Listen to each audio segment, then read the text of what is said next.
मग तिला भेटावंसं वाटतंय ना तुला? मग आधी तू बरी हो. हं? चल झोप बरं.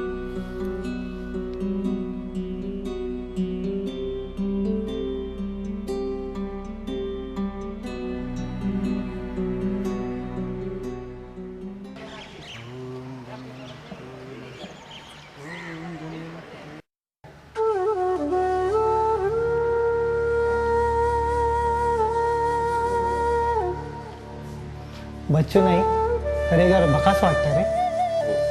अरे मुलीमुळे तर हे घर बोलायचं, पण आता राहिल्या आहेत त्या नुसत्या भिंती आणि तिच्या आठवणी.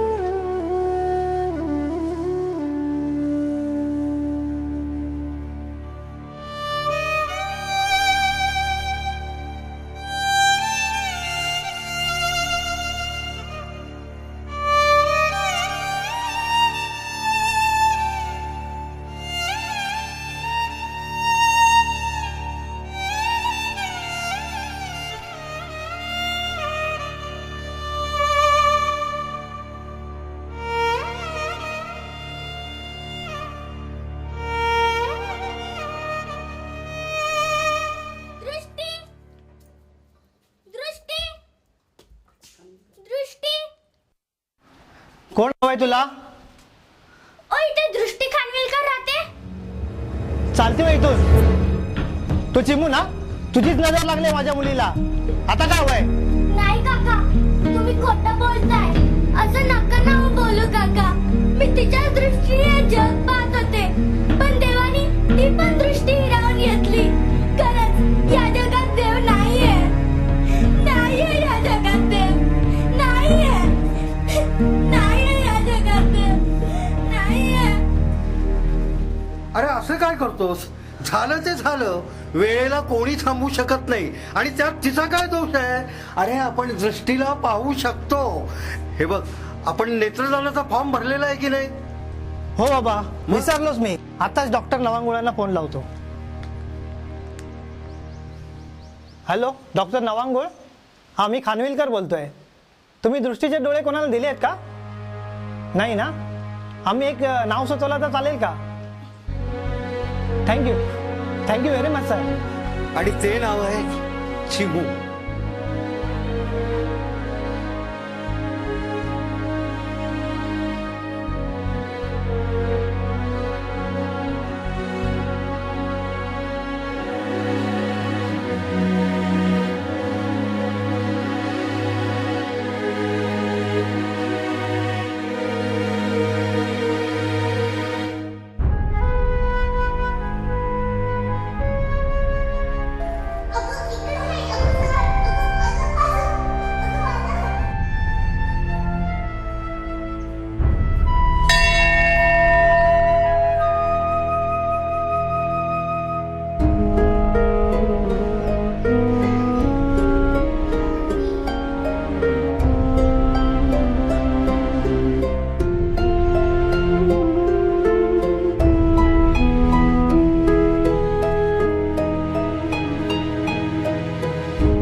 जिथे बसलोय ना तिथे विहीर आहे.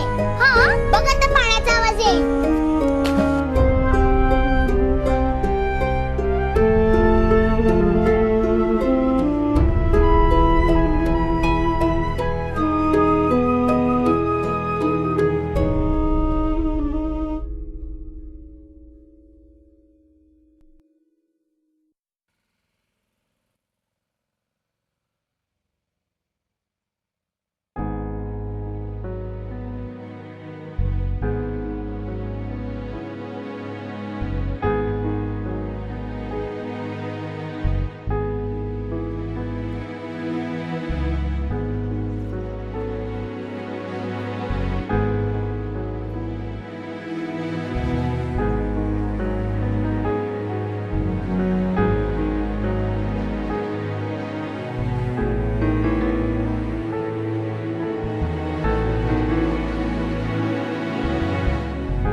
तुला दृष्टीच्या शाळेत जायला आवडेल तिच्या जागेवर?